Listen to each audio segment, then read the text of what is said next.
get to the next slide. Welcome, everyone. Thank you for joining us.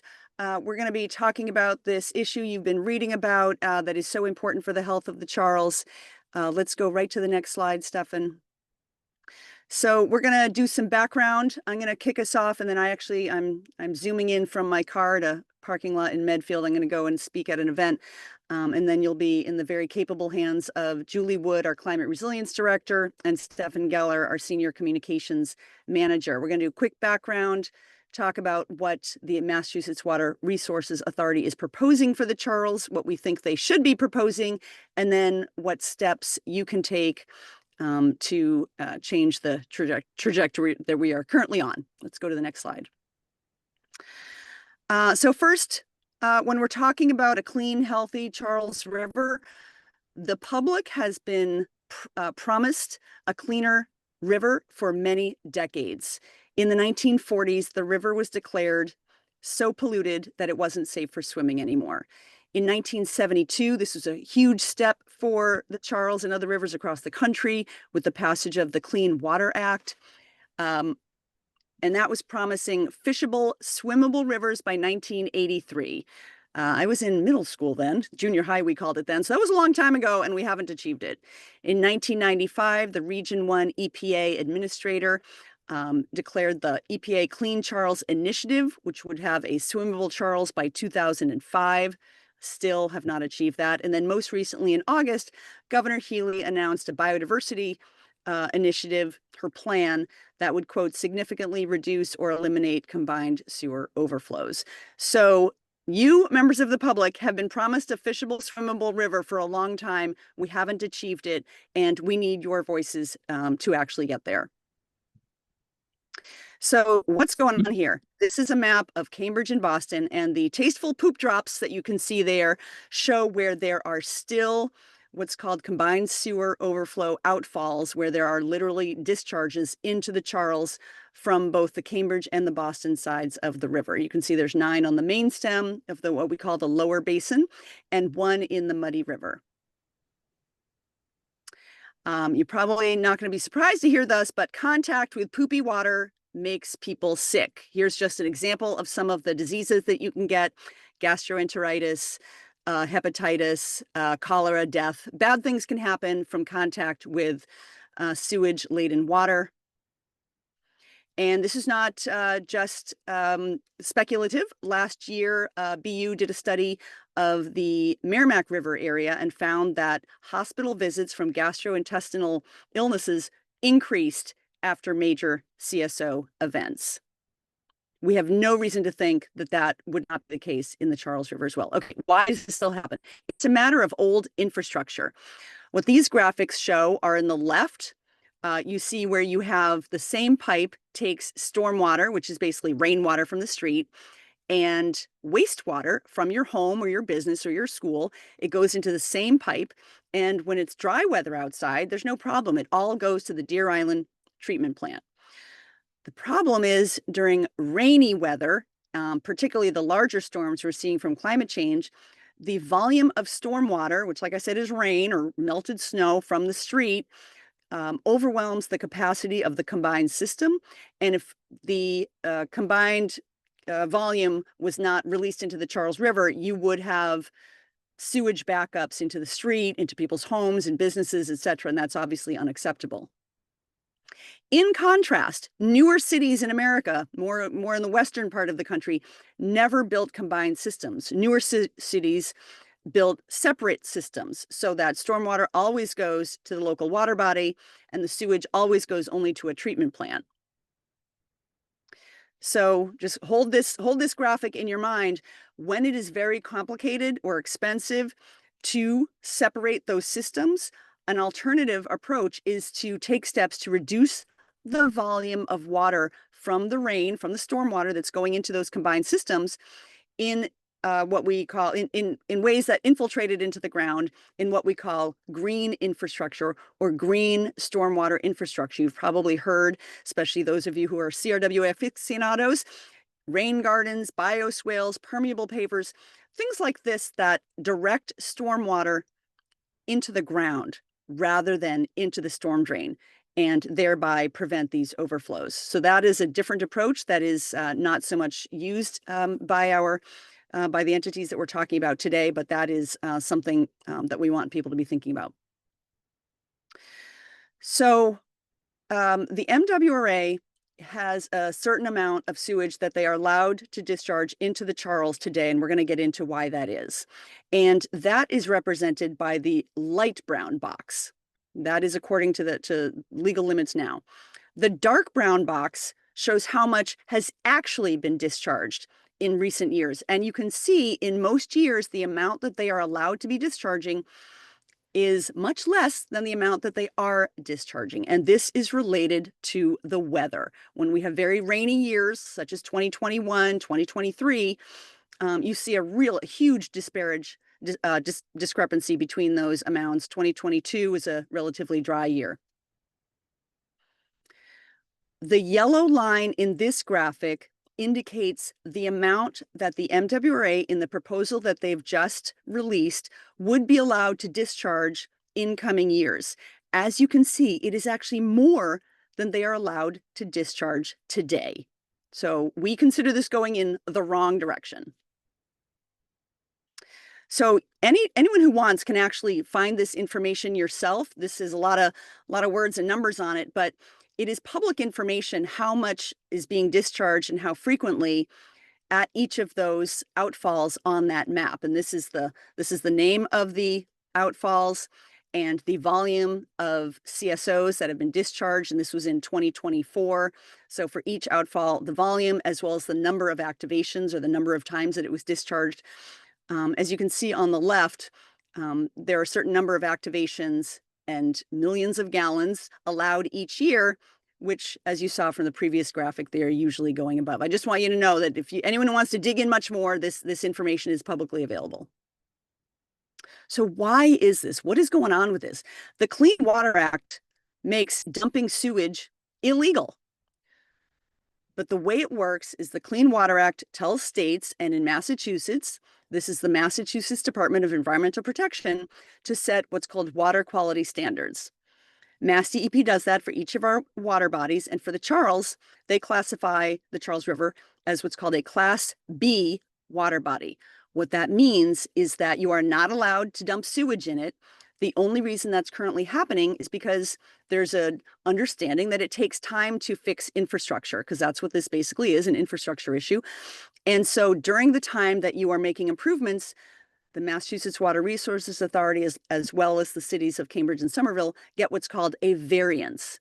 The variance is not a get out of jail free forever card. It means that in that 3-year variance or that 5-year variance, you have to show that you are making progress, real progress, toward eliminating the sewage discharges. The first variance was granted in 1998. The most recent one was granted last year. So there's been a lot of years of variances, which is another issue that we have, but at least we do have leverage to force improvements. What the MWRA just proposed 2 weeks ago is to reclassify the Charles as a Class B CSO. And under Massachusetts regulations, that would allow them to dump sewage via these CSOs forever. So this would be a huge downgrade, and it would reduce the amount of leverage that we all have to bring improvements and eliminate sewage discharges. So this is a really, really big deal in a bad way. And with that, I'll turn it over to Julie. Thank you, Emily. And good evening, folks. Yeah, I echo Emily's welcome. Nice to see familiar faces and names. Some CRWA board members and some of our allies working on this in other watersheds. So hopefully you got the main idea from Emily. Sewage is going into the Charles. It is disgusting, and we want it to end. And now is a critical moment to act. If you are interested in more details, though, I will try to provide those right now. So what's the plan? Plan is the operative word here. A big piece of combined sewer overflow control is developing something called a long-term control plan. This is a national, essentially EPA regulates combined sewer overflow systems all across the country. So this is a national issue, not unique to Boston, mostly in older cities, which means they are more common on the East Coast, but they happen in the Midwest and they happen on the West Coast. So if you are an entity like a city or a water authority that manages a combined sewer overflow system, you need to develop a long-term control plan. And it's pretty much what it sounds like, a long-term plan to control, meaning reduce your combined sewer overflows to bring that pollution down. And it sets a volume that is allowed to be discharged into the specific water body. Reminder, Emily showed it on a previous slide, but for the Lower Charles, that is 13 million gallons in a year. And then how many overflows can occur. And that is a target per each site, not a total per the whole water body. All of this is controlled by something called a typical year. CSOs are triggered by weather. If there is one truth we all know, it is weather is variable. So they cannot set a real world standard because the variability in weather would make that impossible. So they set a standard based on a theoretical year of weather. And in this case, it's a theoretical year of rainfall, just days numbered 1 through 365, January 1 to 12/31, and a potential amount or a predicted amount of rainfall that would fall on each of those days, how much rainfall is falling, how fast is it falling. And that theoretical year of rainfall is called the typical year. And the typical year is used to dictate everything in these combined sewer long-term control plans. So I warned you we'd be getting into the details. The original long-term control plan for the Charles dates back to the mid-80s and is still ongoing. It was supposed to be wrapped up in 2020. Got first a 1-year delay, then a 2-year delay. Now it is still in delay because they have yet to come into full compliance with that plan. However, because it was supposed to be done in 2020, they are also charged with developing a new long-term control plan. And that is what is referred to as the updated LTCP or updated long-term control plan. And that is what Massachusetts Water Resources Authority, the City of Cambridge, and the City of Somerville are working on right now to be finished on 12/31. So that's the moment to act piece of this. Next slide. In this updated long-term control plan, they had to pick what is the control going to be? What level of CSO reduction are we going to have once this plan is implemented or at the end of this plan? So they had 5 options. As you can tell from this slide, we liked some a lot better than others. So they used the typical year to describe these levels of control. The first one is that some combined sewer overflows would occur in a typical year. So we would have some CSOs. They would be a pretty fairly regular occurrence. No CSOs in a typical year is much better. That means they are a more rare occurrence, only happening in the more rare rain events that we get. C and D are based on design storms. This is a much longer and much rarer rain event. So in these 2 options, essentially the CSOs are really only occurring in extreme events, a 5-year event or 20% chance of occurring every year, or a 25-year event, a very rare event. So the combined sewer overflows can still happen, but it's really on these very extreme rain events when there are release valve in an emergency case. So D, no CSOs except in a very large storm, got an A from us. Or the last option, which MWRA didn't even really fully explore, but we pushed them to explore, is just upgrade the infrastructure, just modernize the infrastructure so we don't have this problem anymore. This problem, you know, even our neighboring communities like Arlington, Watertown, Newton, they don't have combined systems. They have separated systems. So just modernize that infrastructure and end the problem. Next slide.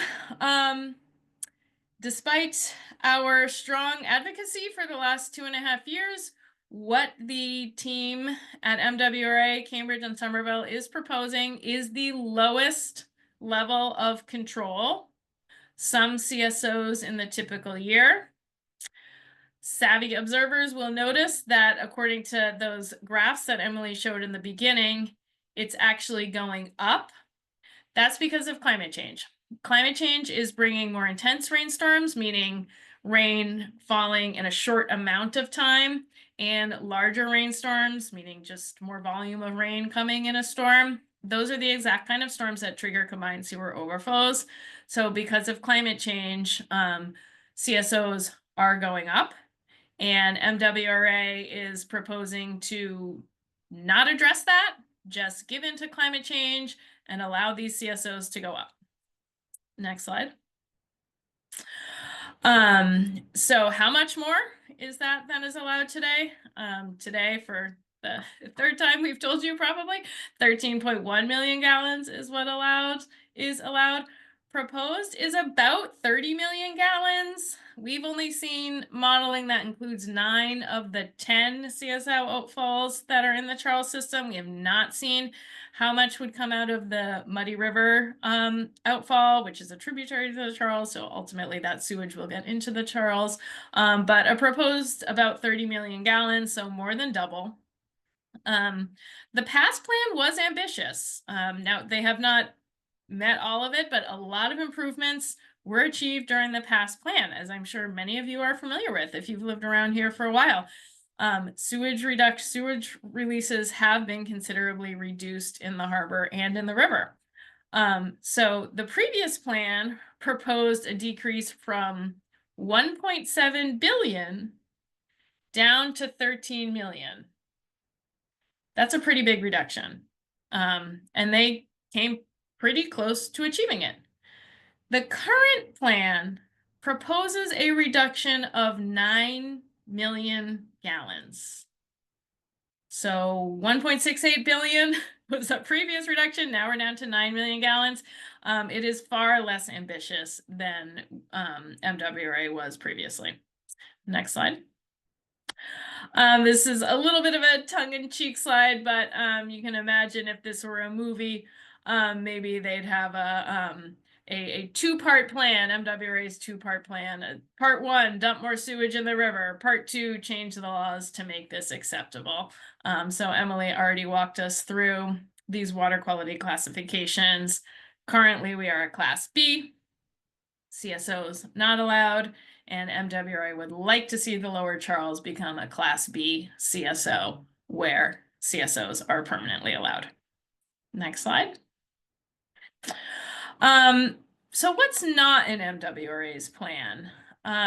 Yes, it's easy to push back on something. Yes, it's easy to be a naysayer. But we have been involved in this process from go, literally providing comments on the scope of work. So we've been involved in this process from go. So we've had a front row seat to all the decisions that were made. And some of the decisions that were made took solutions off the table, solutions that we think could provide more benefit at potentially lower costs or smaller incremental costs. So what's not in MWRA's plan? Ending CSOs. We came into this process assuming that an updated long-term control plan would mean more control of CSOs. It's pretty shocking that it's going to end up meaning less control of CSOs if MWRA gets their way. That's pretty alarming. Green stormwater infrastructure. Emily showed a diagram of this. That is using our landscape to hold water, to keep it out of that system. A combined sewer overflow occurs when there's too much water in the pipes for a short period of time. Eventually, capacity comes back into the system. These are generally short-term issues. If we can hold water in the landscape, hold it in our streets, hold it in our sidewalks, in small rain gardens, we can free up capacity. A lot of other cities have looked at green stormwater infrastructure substantially. At the very beginning of this process, the team that was running this capped green stormwater infrastructure as a top limit of what they were even going to set a top limit for how much they would even look at. We pushed back on that. They kept it. Sewer separation, I mentioned this at the beginning, not really fully explored. Again, early on, it was decided it wasn't a viable opportunity to modernize all our infrastructure. So that was taken off the table early on.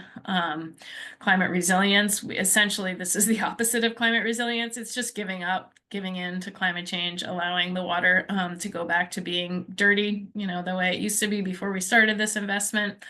We're not seeing a true accounting of cost and benefits. We're seeing the financial costs and the overflow reduction benefits. That is it. There is a whole lot more to this story. What are the economic benefits to a clean river? What are the recreational benefits to a clean river? Other cities have looked at that way more holistically and have found that investing in clean water has return on investment many-fold over. We have not seen adequate acknowledgement of the health threats posed by combined sewer overflows. And then environmental justice considerations have also been significantly ignored. In the Charles, the location of these CSOs that we showed you at the beginning is in the densest part of the city, surrounded by environmental justice neighborhoods. Next slide. We had success before. We can do this. Just another concrete example of that. Combined sewer overflow elimination in South Boston was accomplished using the North Dorchester Bay storage tunnel. This is just a underground tunnel, large pipe underground that adds more storage capacity so that when the system fills up, water can go into this pipe and adds more storage capacity. The diagram is a little small, but you can see it's a pretty long pipe. These deep tunnels are a very common combined sewer overflow control measure, not unique to South Boston, used in DC, other cities as well. Through this installation and some other work, the MWRA was able to achieve a 25-year storm level of control. So effectively eliminate combined sewer overflows in South Boston in all but the most extreme of events. Next slide. A little bit more on green infrastructure and other examples from around the country. New York City. As dense as Boston is, we are not New York City.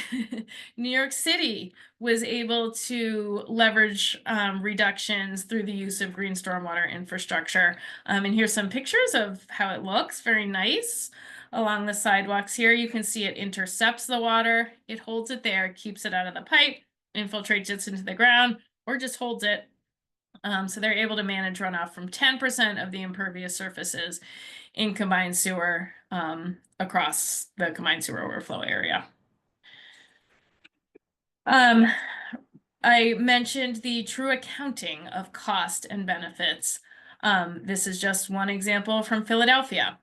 They did what's called a triple bottom line assessment of traditional infrastructure. Those are those gray solutions, so like the storage tunnel I was showing in South Boston, and green infrastructure solutions, understanding both the financial costs to put them in, but then also the economic costs, the economic benefits that they bring to the city. Having all that information in front of us before we make a decision is really valuable.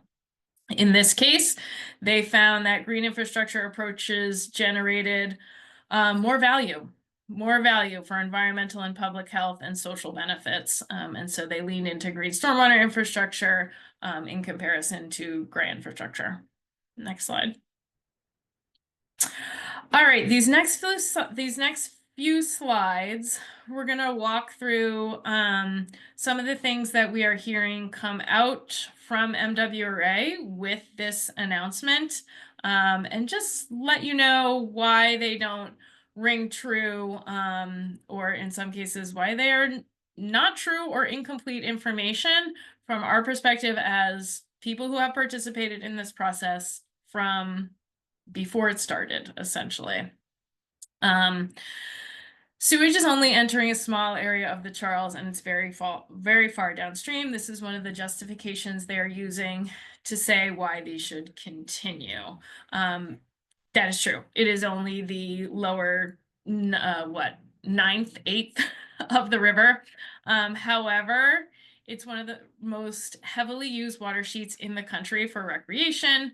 Head of the Charles, all the university activities and regattas. About 1 million people get out on the river each year. That's not even including all the folks who come to the parklands, who come out for 4th of July. So it's heavily used. The residents who live in this area are living in environmental justice neighborhoods, communities that are already disproportionately affected by environmental burdens. Oh, and let's see, we're on to myth number 2. Myth number 2, we've reduced most of the sewage. We've already done enough. Another justification we hear. That's not the goal. The goal is to clean up our waterways and not have sewage going into them. This is a goal that has been in place since the Clean Water Act passed in 1972. Yes, progress has been made. We celebrate that. But we do not want any sewage going into the river. MWRA's mission specifically mentions protecting public health and promoting environmental stewardship. This entity, this authority was established to address this problem. So to see them backtracking on it is very, very disconcerting. Let's see, sorry, I gotta get out of my chat there. We'll have done enough when we've fully eliminated or effectively eliminated combined sewer overflows into the river, as was done in the harbor. If they can do it there, we can do it here.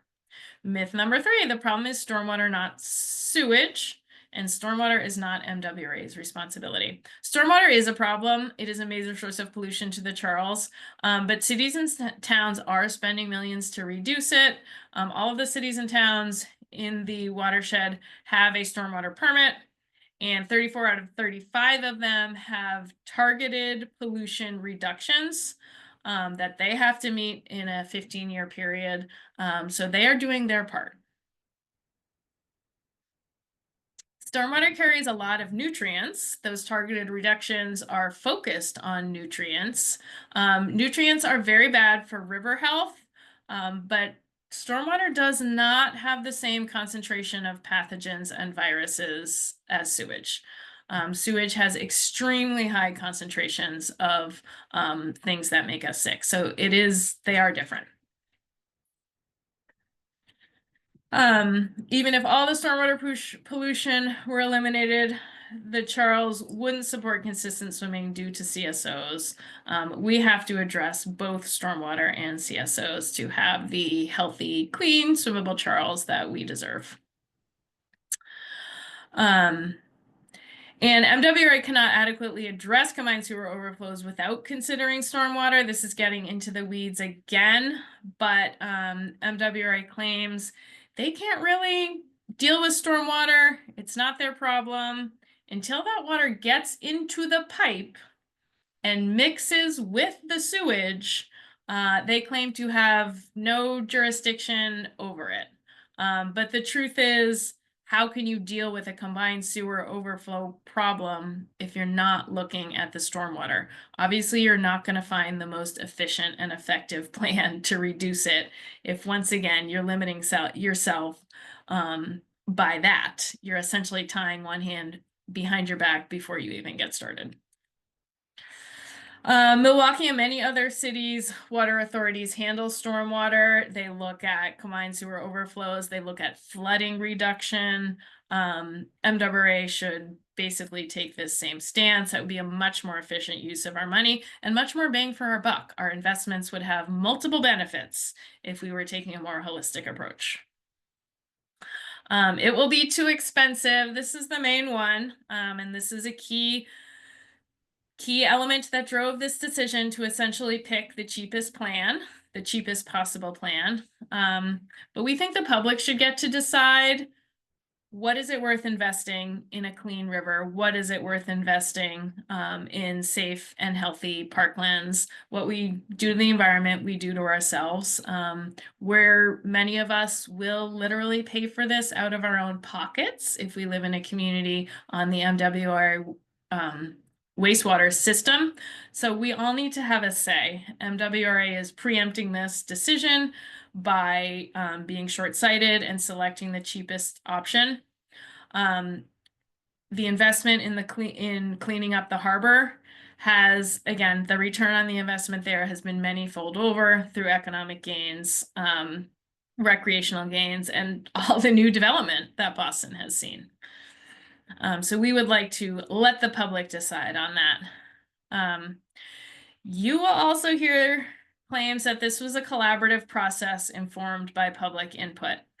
There were public elements to this process. The team held public meetings, and we appreciate that. We attended all of them, but they did not listen to any input. Holding a public meeting and actually collecting input and acting on that input are two very different things, and they did not take in, incorporate really any of the feedback that the public provided. And I know some of you were at those meetings as well. So you should be as angry as we are.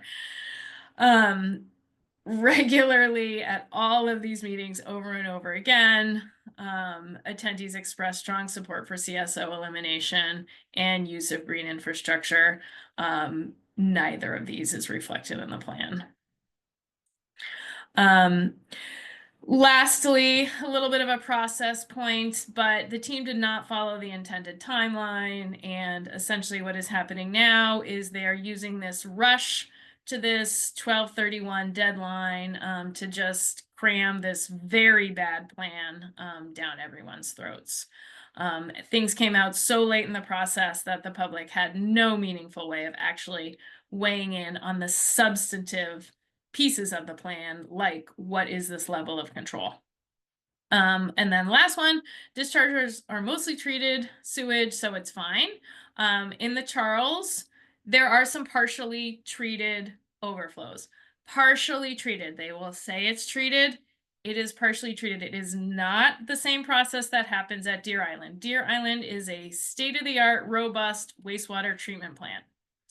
That is how wastewater should be dealt with. That is how wastewater is dealt with in this country. High intensity treatment. What is happening in the Charles? At one site in Cottage Farm at Magazine Beach in Cambridge, there is some chlorination that can occur. So it kills some of the bacteria, does not deal with anything else, but there is some chlorination and then dechlorination and then discharged. So treated, when you see treated CSO, it is not the same level of sewage treatment that we are accustomed to. And it isn't what happens at Deer Island.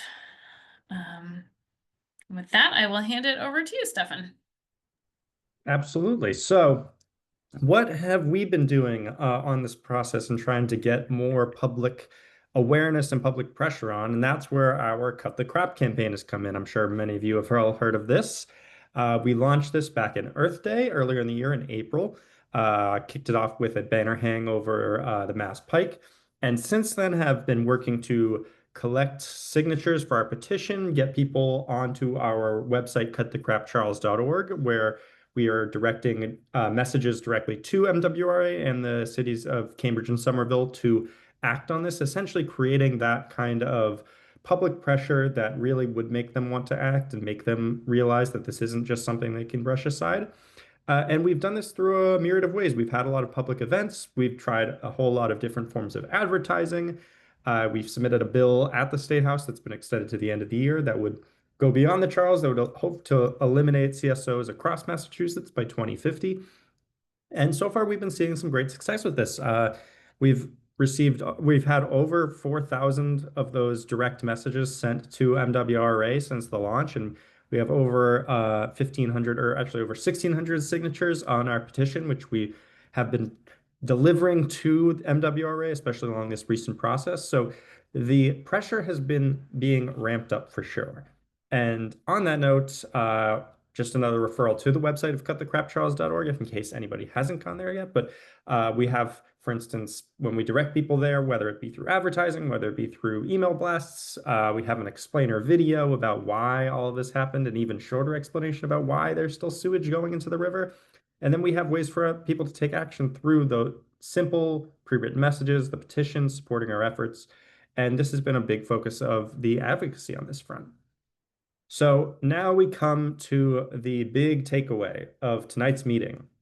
What you can do given this really terrible, awful, no good news from MWRA that they want to dump more sewage into the Charles basically forever.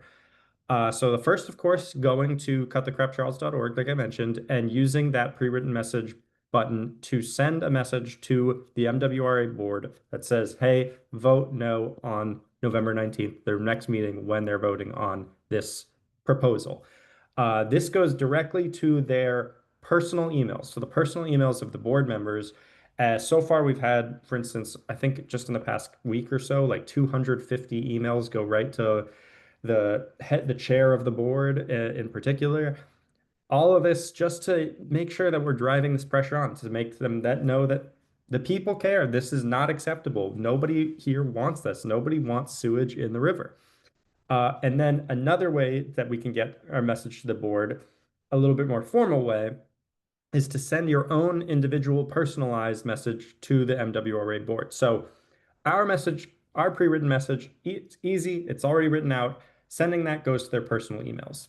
This way is how you get it that they have to read it. You see, because if you send a message and it's listed there, Krista McDougall is the liaison to the MWRA Board of Directors.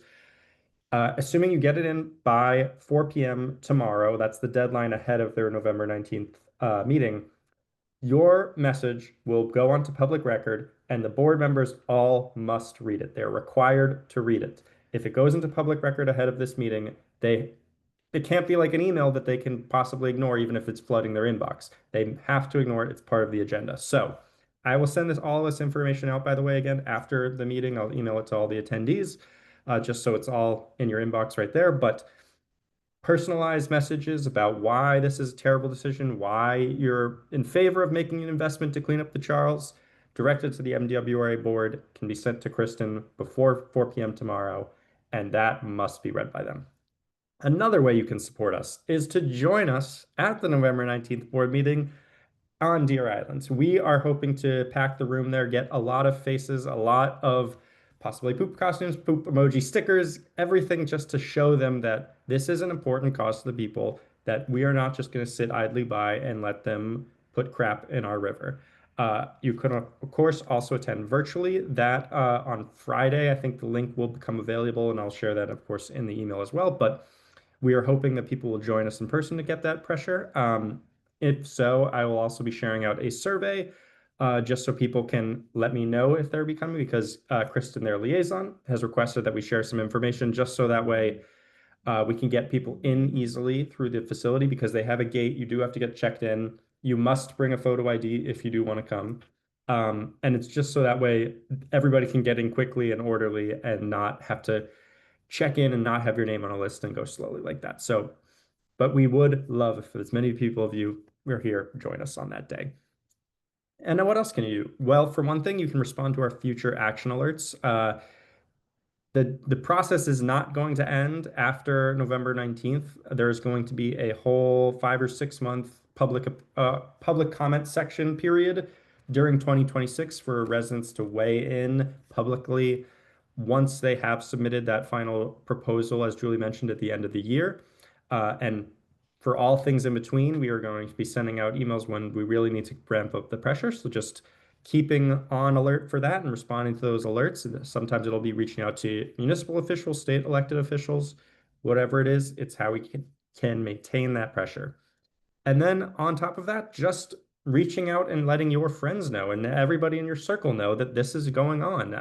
Just having more public awareness, more public engagement it's basically the Achilles heel of MWRA. One of the big reasons why they've been pushing for this is because And as Julie mentioned, like having this plan basically deciding on price without people input is because they think people don't really care that much. They just don't want to pay anything. Nobody really cares all that much about sewage as much as they care about their rates. And so why even bother? And it's important that we have that kind of strength in numbers and we have everybody aware and on backing us and through that kind of power and force that we can finally get this message across. So again, all of these things, I will be sharing out the slides and be sharing out a message afterwards with all of these action items. But in case anybody has questions, I'm happy to answer on those afterwards.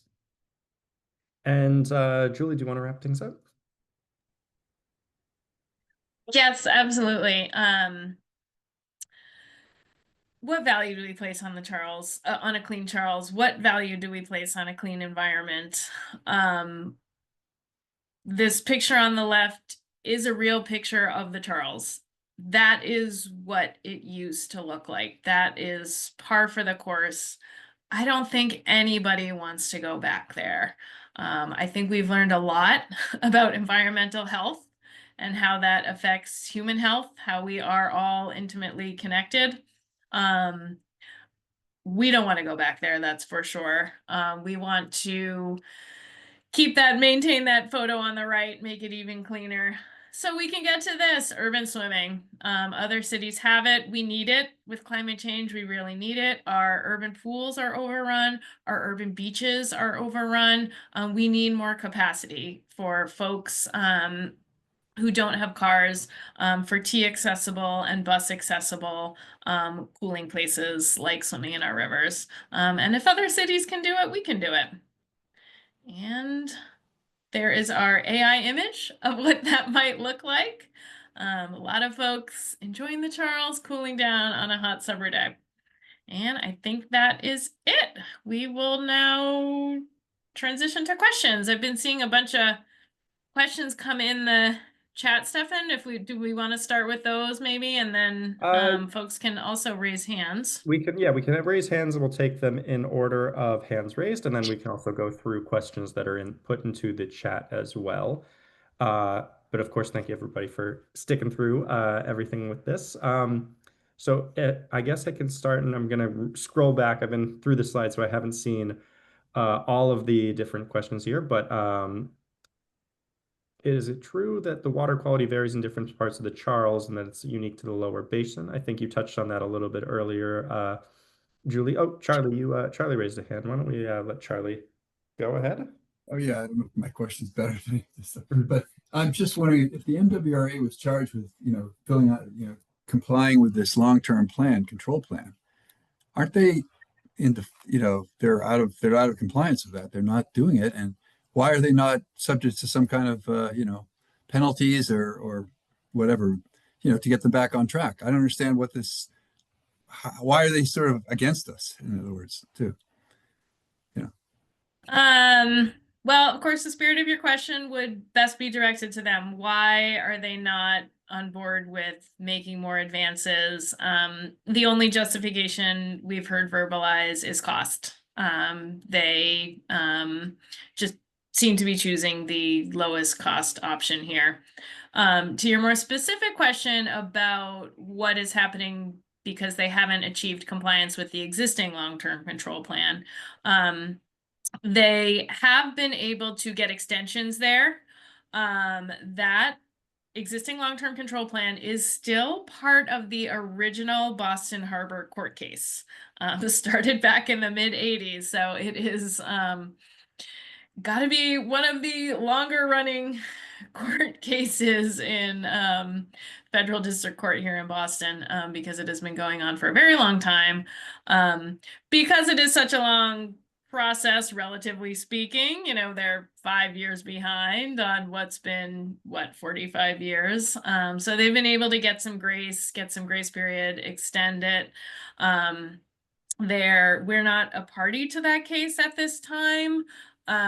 So perhaps there's some negotiation. The judge has asked that the parties in that case may be able to negotiate some type of settlement and bring things to an end. But essentially they've just sort of been saying, give us more time at this point. While they do what? What are they really doing? What's their what are they for, if not for this? There are about, I think at this point it's down to half a dozen maybe, 5 or 6 of the overflow locations that are not in compliance with either the target volume or the target overflow occurrence in a year. So, you know, they've made, as we acknowledge and pointed out, they've made considerable progress, and there are a lot of sites that are in compliance, but there are half a handful that aren't. And so they've been ostensibly looking for potential ways to bring those few into compliance. All right, thank you. Thank you, Charlie. I'm looking at the chat for a couple more. One question, a quick one. What time is the board meeting? That is on November 19th from 1 to 3:30 p.m., starting at 1 p.m. Another question in the chat for Julie. How much do Cambridge and Somerville pay the MWRA to process extraneous flow? Extraneous flow maybe meaning, oh, I think I saw this one. I think extraneous flow meaning what's called infiltration and inflow. So that that's a good question. I don't have the exact dollar figures on that, but just to put a little context to that question, sewer pipes do have leaks. So groundwater gets into our sewer pipes and our stormwater pipes. They are not, you know, they're not tight, watertight. And so infiltration and inflow is either when groundwater or rainwater gets into these pipes and ends up at Deer Island, when it shouldn't, essentially. MWRA has put a lot of work into reducing infiltration and inflow. Infiltration and inflow are bad because they fill up capacity of the system, and because we are putting money and energy into treating clean water. It does not need to be treated, and because it takes water from where it should be in the ground locally, and essentially dumps it into the harbor, which is where the Deer Island outflow is. So infiltration and inflow is a challenge in all sewer systems, is not unique to just combined sewer systems. Some communities, it can be very high. You can have, I think, 30–40% of the wastewater that is getting processed from your community is clean water or infiltration and inflow. So it can be very high. A lot of work has gone into reducing that, but certainly more capacity there. It's another example of something that was not included in the plan. Just another example of something they decided they were not going to look at. Another question in the chat, Julie. What cities can we look to for examples on holistic evaluation? The October 29th meeting materials states that the exceedance for E. coli will remain at 2 days per year. So what other important metrics can we look at to evaluate health benefits? The health benefits, the study Emily mentioned that was done in the Merrimack, is a great resource for that. The holistic analysis, the triple bottom line analysis, the one we referenced in the slides, is from Philadelphia. The whole title is there in the slides, so you can just copy that into Google and find it. And then just a comment on the exceedances. The combined sewer overflow impacts are short in time, because they do only happen when it's raining. They do only happen when the system is surcharging, but they are high in impact. The pollution that is getting dumped into the river during these events is very high concentrations. And it is not just bacteria.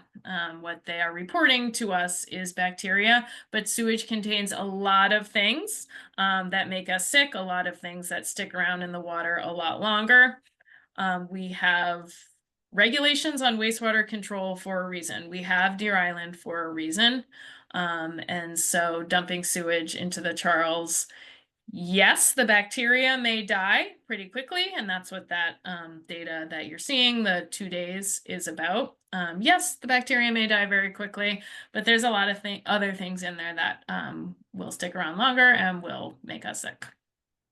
Great. Another question we have, what exactly should Cambridge officials do to do our part to get rid of CSOs? Well, great question. Actually, we didn't mention this. A lot to cover here. These are great questions, prompting some other things. The Cambridge City Council actually did pass a motion in this September, just a few months ago, requesting that the city manager work with staff to do some of these things we're asking. So the motion included a request for a 25-year level of control. If you are on the city council, we would love to see that followed up on, checking in with the city manager and the city staff to see what can be done to bring that to bear. The city council motion also responded to the poor quality of the public engagement process and included recommendation or a request for a committee, a subcommittee. We would love to see that going as soon as possible. Happy to, I personally am very happy to be a member of that. And then it also included a request for one of these more full economic analyses, a full triple bottom line analysis, or whatever you want to call it. And so to see the city get moving on that, it would also help immensely. So we could really have a full picture of what we're paying for and what we're getting, or what we're not paying for and what we risk losing.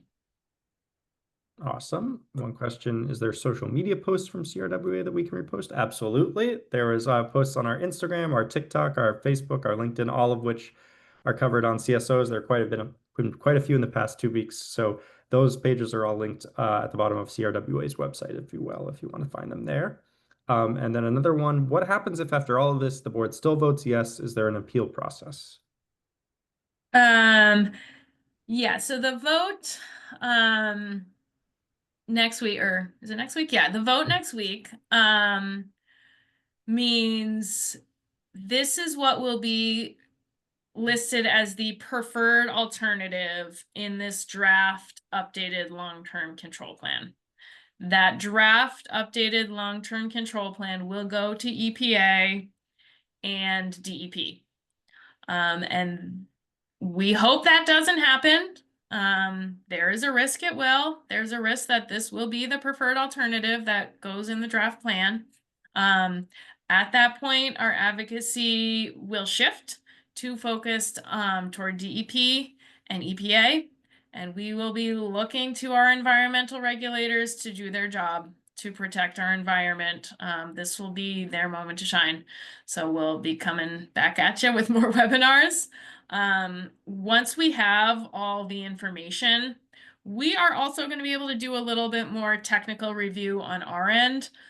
So we anticipate being able to provide more technical input on the costs that are being predicted.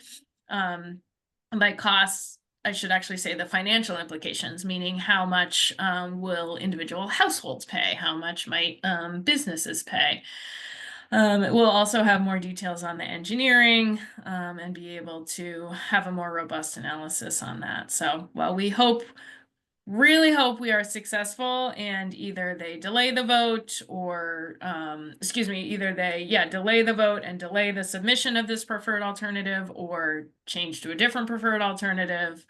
That's really where all our energy is focused on right now, but there will be additional advocacy if that doesn't go our way. Excellent. So many good questions pouring in through the chat. Another, has Governor Healy been involved in the discussion at all? She's been supportive of other river initiatives. Yes, yeah, another good setup here. In August of this year, the governor announced biodiversity goals for the Commonwealth. And within those biodiversity goals was a goal to reduce or eliminate combined sewer overflows. So the Healy administration is on record in wanting to reduce and or eliminate combined sewer overflows all across the state. Obviously, this does not jive with that. Secretary Tepper from the Executive Office of Energy and Environmental Affairs is the chair of the board of the MWRA. So she is, she serves in the Healy administration. So she is hopefully being responsive and thoughtful to all the emails you folks are sending her or will be sending her after tonight. And we'll consider that in her vote next week. But as I say, we'll also go on to DEP next, so there will be some more advocacy at the state as well. Another great question. Where would the money come from? In an ideal world, to do, if they were doing the right thing, what would the cost be? Yeah, another great question indeed. The highest, I think the highest cost estimates for the Charles are $2 billion. So it is maybe even a little higher from the latest ones. These are large infrastructure investments. So these are large capital projects. These are not completely out of the realm of what is being spent on capital projects now. I don't know if anyone's following the I-90 project, but the I-90 project also down by the Lower Charles is another capital investment the state wants to make, an investment in our economy to improve the highway there. That's also estimated at $2 billion. So their estimates are not out of the realm of capital project investments. What happens as part of this process, though, is they figure out how they would pay for it the way the last program was, the way the initial long-term control plan was paid for, was bonding over decades. So you borrow the money for a really, really long time and then pay it back over time. MWRA has an excellent bond rating, so they get very low borrowing rates, and they have a large service area. So by the time it gets distributed across the years and across the population, the costs are much lower than they look when you're just looking at the total. So we'll have a lot more information on that when we get the full financial analysis from the team, and be able to pass that along to you folks. And then there are other opportunities to get in other funding, whether it's low cost loans or, not at the present moment, but in the past, federal dollars. And we're just coming up just on 7:30, so I want to keep it short. We're just going to have one more quick question. There's others in the chat that are really good too. We can only get to so many. And the last one we'll go through is, how long will the updated long-term control plan be in effect? What happens when the conditions of it are eventually met or need to be redrafted and updated again? I think the estimate for this preferred alternative is around 25 to 30 years. So even this modest level of control would take some time to implement. Excellent. All right. Well, there are quite a lot of other good questions in here. I think we're just wrapping up at 7:30 though. So just want to say thank you to everybody again for taking the time to join us, ask these terrific questions. I will also, in the follow-up email, be sharing the emails of myself, Julie, and Emily as well, in case anybody has some more follow-up questions that they'd love for us to answer that we weren't able to get to today. And like I said, I'll be sending out that message, which will have a lot of the follow-up actions. But again, thank everybody so much for joining us tonight and for taking the time to learn more about this really important issue, and hopefully joining us on the 19th and sending messages for tomorrow afternoon, just to make sure that the pressure is on them and that they know this kind of sewage is not acceptable in the Charles. No sewage is acceptable in the Charles River. So thank you again, everybody, and I hope everybody has a great night.